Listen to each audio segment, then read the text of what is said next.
नमस्कार, ये आकाशवाणी पटना है। अब आप संजीव कुमार वर्मा से प्रादेशिक समाचार सुनिए। पहले मुख्य समाचार। प्रधानमंत्री नरेंद्र मोदी ने बिहार में स्वास्थ्य सुविधाओं को मजबूत करने पर प्रतिबद्धता व्यक्त की। कहा, बिहार में भी शंकर नेत्रालय का केंद्र खोला जाएगा। प्रधानमंत्री ने 912 करोड़ रुपए की लागत से बनने वाले दरभंगा एयरपोर्ट के सिविल इनक्लेव का शिलान्यास किया। महागठबंधन ने विधानसभा उपचुनाव के लिए चारों सीटों पर प्रत्याशी घोषित किए। राजद के प्रदेश अध्यक्ष जगदानंद सिंह के पुत्र को रामगढ़ से टिकट। और प्रदेश में बाढ़ से हुए नुकसान का आकलन करने के लिए एक उच्च स्तरीय केंद्रीय दल अब से थोड़ी देर बाद पटना पहुंचेगा। अब समाचार विस्तार से। प्रधानमंत्री नरेंद्र मोदी ने कहा कि लोगों को बीमारियों से बचाना उनके सरकार की पहली प्राथमिकता है और सरकार इसे स्वास्थ्य नीति का प्रमुख अंग मानकर काम कर रही है। उन्होंने वाराणसी में कई योजनाओं के उद्घाटन और शिलान्यास के बाद इस समारोह को संबोधित करते हुए कहा कि बिहार में शंकर नेत्रालय का बड़ा केंद्र खुले, यह उनकी इच्छा है। इसके लिए प्रयास किया जाएगा। मैं बचपन में इन चीजों से परिचित था और बिहार में इसकी कितनी जरूरत थी मैं उस समय जानता था। तो आज मैं पब्लिकली पूज्य शंकराचार्य जी से प्रार्थना करता हूं कि वैसा ही एक शंकरा नेत्र अस्पताल बिहार में भी हम करें, क्योंकि मेरी बचपन की वो स्मृतियां मुझे लगता है कि बिहार के लोगों की बहुत बड़ी सेवा होगी। प्रधानमंत्री ने कहा कि राजनीति में युवा आएं, इसके लिए भी वे प्रयास कर रहे हैं। इससे राजनीति में भ्रष्टाचार और परिवारवाद समाप्त होगा। श्री मोदी ने कहा कि हाल ही में सरकार ने पाली और प्राकृत भाषा को शास्त्रीय भाषा का दर्जा दिया है। इसके दूरगामी परिणाम होंगे। कुछ समय पहले हमने कुछ भाषाओं को शास्त्रीय भाषा के रूप में मान्यता दी। उसमें पाली और प्राकृत भाषाएं भी हैं। शास्त्रीय भाषा के रूप में गौरव प्राप्त होना ये हम सबके लिए गौरव का विषय है। इससे पहले प्रधानमंत्री नरेंद्र मोदी ने आज वीडियो कॉन्फ्रेंस के जरिए दरभंगा एयरपोर्ट के नए सिविल इनक्लेव का शिलान्यास किया। 912 करोड़ रुपए की लागत से बनने वाले इस नए सिविल इनक्लेव से यहां पर यात्री सुविधाएं बढ़ जाएंगी। इस अवसर पर दरभंगा एयरपोर्ट पर एक समारोह का आयोजन किया गया, जिसमें राज्यपाल राजेंद्र विश्वनाथ आर्लेकर, उप मुख्यमंत्री विजय कुमार सिन्हा, स्वास्थ्य मंत्री मंगल पांडेय, अति पिछड़ा कल्याण वर्ग के मंत्री हरि सहनी, दरभंगा के सांसद गोपाल जी ठाकुर और कई गणमान्य लोग उपस्थित थे। वहीं मुख्यमंत्री नीतीश कुमार, उप मुख्यमंत्री सम्राट चौधरी और पूर्व मंत्री संजय झा पटना से वीडियो कॉन्फ्रेंस के जरिए कार्यक्रम में शामिल हुए। विधानसभा की 4 सीटों तरारी, बेलागंज, इमामगंज और रामगढ़ के उपचुनाव को लेकर महागठबंधन ने अपने प्रत्याशियों के नाम घोषित कर दिए हैं। पटना में महागठबंधन के घटक दलों की बैठक के बाद इसकी जानकारी कांग्रेस के प्रदेश अध्यक्ष अखिलेश प्रसाद सिंह ने दी। जो महागठबंधन के प्रत्याशी है उनका नाम घोषित करता हूं। इमामगंज से श्री रोशन कुमार मांझी उर्फ राजेश मांझी, बेलागंज से श्री विश्वनाथ कुमार सिंह, रामगढ़ से श्री अजीत कुमार सिंह और तरारी से राजू यादव जी। राजू यादव जी सीपीआई माले के कैंडिडेट हैं। बाकी जो 3 नाम मैं ऊपर पढ़ा वो सब राष्ट्रीय जनता दल के प्रत्याशी होंगे। बैठक में राष्ट्रीय जनता दल के प्रदेश अध्यक्ष जगदानंद सिंह और सीपीआई माले के वरिष्ठ नेता कुणाल शामिल हुए। इधर भाजपा के बाद जनता दल यूनाइटेड ने भी बेलागंज से उम्मीदवार की घोषणा कर दी है। यहां से पूर्व विधान पार्षद मनोरमा देवी चुनाव लड़ेंगी। कल भाजपा ने तरारी और रामगढ़ सीट से अपने प्रत्याशियों की घोषणा की थी। वहीं इमामगंज सीट पर हिन्दुस्तानी आवाम मोर्चा चुनाव लड़ेगा। इस सीट पर आपदा प्रबंधन मंत्री संतोष कुमार सुमन की पत्नी दीपा मांझी चुनाव लड़ेंगी। राज्य के उपचुनाव वाले चारों सीटों पर नामांकन की प्रक्रिया चल रही है। नामांकन की अंतिम तिथि 25 अक्टूबर तक निर्धारित है। 28 अक्टूबर को नामांकन पत्रों की जांच होगी। मतदान 13 नवंबर को होगा। उपचुनाव को लेकर आज एनडीए घटक दलों की पटना में बैठक हुई। बैठक की अध्यक्षता उप मुख्यमंत्री सम्राट चौधरी ने की। बैठक में भाजपा, जनता दल यूनाइटेड, लोक जनशक्ति पार्टी रामविलास और हिन्दुस्तानी आवाम मोर्चा के प्रतिनिधि शामिल हुए। बैठक के बाद संवाददाताओं से बातचीत में भाजपा के प्रदेश अध्यक्ष डॉक्टर दिलीप जायसवाल ने कहा कि सभी चारों सीटों पर जीत के लिए रणनीति पर चर्चा की गई। देखिए, आज जदयू के राष्ट्रीय उपाध्यक्ष संजय झा जी, श्री सम्राट चौधरी जी और सभी एनडीए के दल के प्रदेश अध्यक्ष उपस्थित थे। आगे के रणनीति पर चर्चा हुई। जो विधानसभा का उपचुनाव होना है उसमें हमारी क्या रणनीति होगी, कब किनको नॉमिनेशन करना है और नॉमिनेशन के जनसभा में कौन कौन लोग जाएंगे, इन सब चीजों की सूची बनाई गई और आगे हम लोग का कैसे चुनाव प्रचार चलेगा, सभी बातों पर चर्चा हुई। जदयू के वरिष्ठ नेता और जल संसाधन मंत्री विजय कुमार चौधरी ने दावा किया है कि बिहार के 4 विधानसभा सीटों पर हो रहे उपचुनाव में एनडीए गठबंधन के उम्मीदवारों की जीत होगी। श्री चौधरी ने आज समस्तीपुर में पत्रकारों से बातचीत करते हुए कहा कि केंद्र और राज्य सरकार के द्वारा किए जा रहे विकास कार्य और वर्तमान माहौल से स्पष्ट है कि इन चारों सीटों पर एनडीए गठबंधन के प्रत्याशियों की जीत सुनिश्चित है।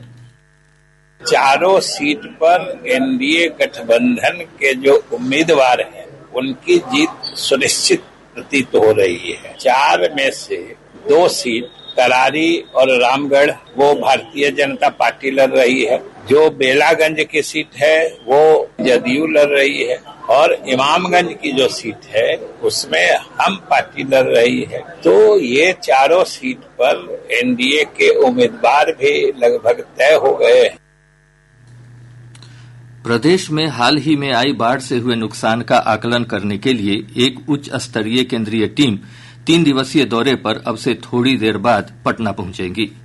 7 सदस्यीय टीम का नेतृत्व गृह मंत्रालय के संयुक्त सचिव पार्थ सारथी कर रहे हैं।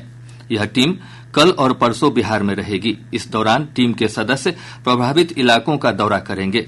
22 अक्टूबर को यह दल राज्य के अधिकारियों के साथ बैठक करेगा। बैठक में बाढ़ के कारण हुए नुकसान को लेकर विभिन्न विभागों के अधिकारी अपनी राय रखेंगे।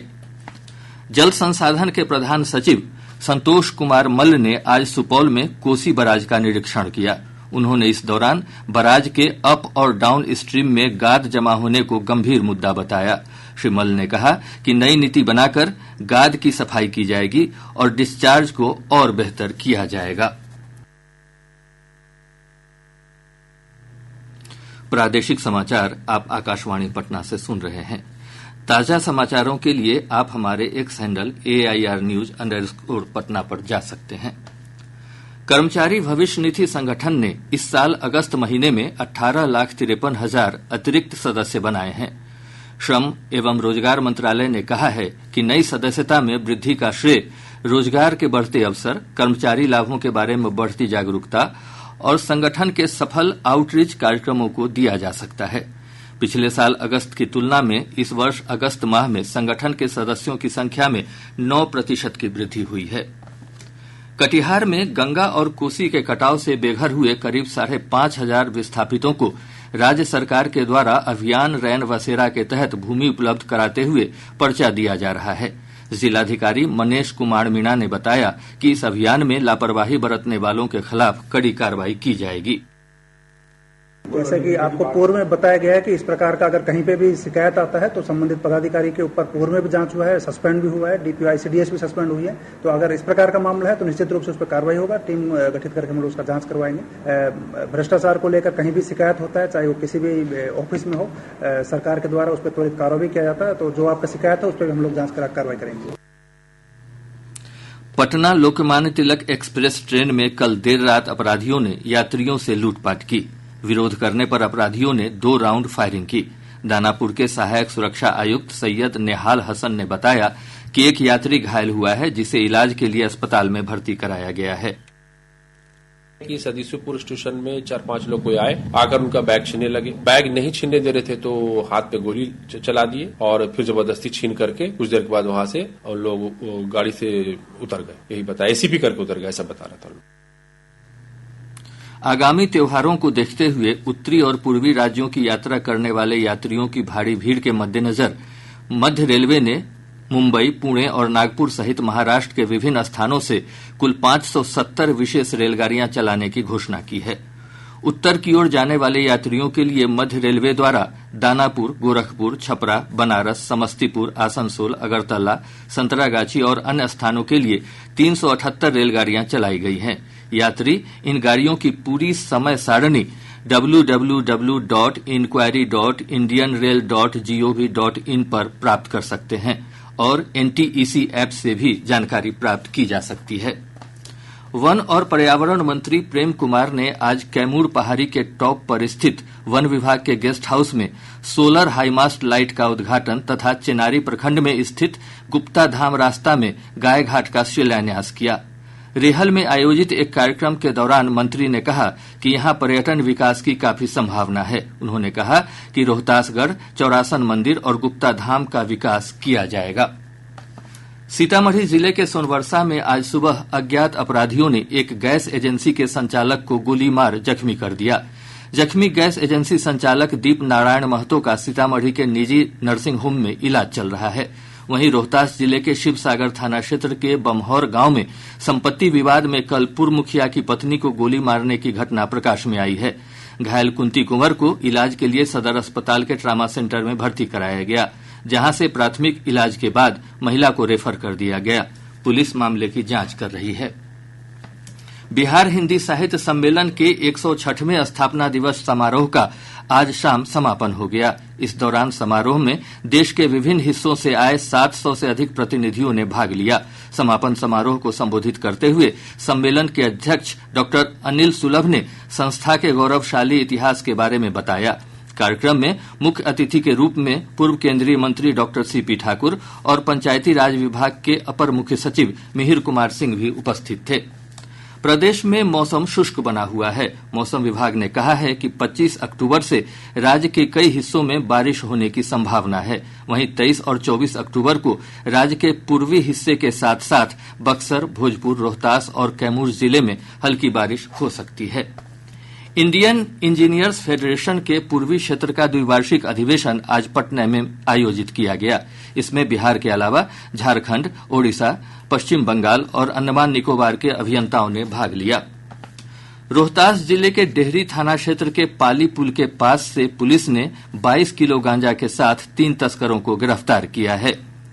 कैमूर जिले के मोहनिया पुलिस ने स्थानीय बाजार से 60 पीस प्रतिबंधित नशीली दवा और भारी संख्या में इंजेक्शन के साथ 2 लोगों को गिरफ्तार किया है। पटना के वीरचंद पटेल पथ पर एक अनियंत्रित तेज रफ्तार कार ने सड़क पर खड़े कई लोगों को कुचल दिया। सभी घायलों को अस्पताल में भर्ती कराया गया है। इस घटना के बाद मौके से कार चालक फरार है। बेगूसराय जिले के नीमा चांदपुरा थाना क्षेत्र अंतर्गत कैथ बहियार गांव से पुलिस ने 2 अपराधियों को 1 पिस्तौल, 3 जिंदा कारतूस और देशी शराब के साथ गिरफ्तार किया है। और अब अंत में मुख्य समाचार एक बार फिर। प्रधानमंत्री नरेंद्र मोदी ने बिहार में स्वास्थ्य सुविधाओं को मजबूत करने पर प्रतिबद्धता व्यक्त की। कहा, बिहार में भी शंकर नेत्रालय का केंद्र खोला जाएगा। प्रधानमंत्री ने 912 करोड़ रुपए की लागत से बनने वाले दरभंगा एयरपोर्ट के सिविल इनक्लेव का शिलान्यास किया। महागठबंधन ने विधानसभा उपचुनाव के लिए 4 सीटों पर प्रत्याशी घोषित किए। राजद के प्रदेश अध्यक्ष जगदानंद सिंह के पुत्र को रामगढ़ से टिकट। और प्रदेश में बाढ़ से हुए नुकसान का आकलन करने के लिए एक उच्च स्तरीय केंद्रीय दल अब से थोड़ी देर बाद पटना पहुंचेगा। इसके साथ ही आकाशवाणी पटना से प्रसारित प्रादेशिक समाचार का यह अंक समाप्त हुआ।